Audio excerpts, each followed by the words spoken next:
华德公家时尚造型科配合108课纲均质化计划，为学生安排美容实务课程，结合台南大学创新育成中心进驻厂商，精心升级的美容技术甲师资，展开一系列美容实务操作的课程。像这个样装是可以做紧实的，然后这边眼袋可以提拉，你可以重复2次到3次。假如说他这边眼袋比较松弛，我们可以用到5次也可以。我们这次办的那个教育部的那个均质化的课程哈，最主要是让学生他们现在即将要毕业或者在职场上他们要就业了哈，这种科技的东西在技术面哈，我们希望说给他们做一个加强哈。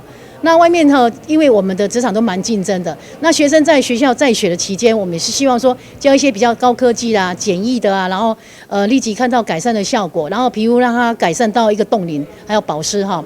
那学生他们也学得蛮高兴的，就是说从手机的传统走到高科技，他们都好喜欢学。学校希望透过这款的课程，让学生对着行动美容有更加了解，在毕业了后会当帮助家己创业。我们学校时尚造型科针对我们这个就是课程的部分哈，主要要让学生在学习之后有一个行动力。所谓的行动力呢，就是他们可以把自己的专业带着走。那带着走了之后呢，他们可以服务到社区哈，甚至在自己进修之后呢，可以让学生自己能够自己创业。学生对着这款课程，会当学习到科技美容以及美容保养的小撇步，反应拢相当的袂歹。那觉得这个课程怎么样？很好玩。怎么说？第一次玩这种东西。那你觉得将来对你那个就业有没有一些帮助？有吧，因为这样就能了解多一点美容的东西。有新鲜感，有兴趣就来学习。对这个职业大概了解，会想到以后可能会往这方面走。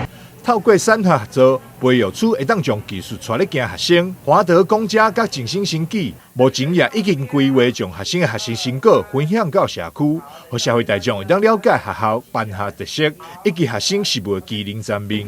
华德公家时尚造型科行动美容科技，欢迎你！台南新闻张硕维采访报道。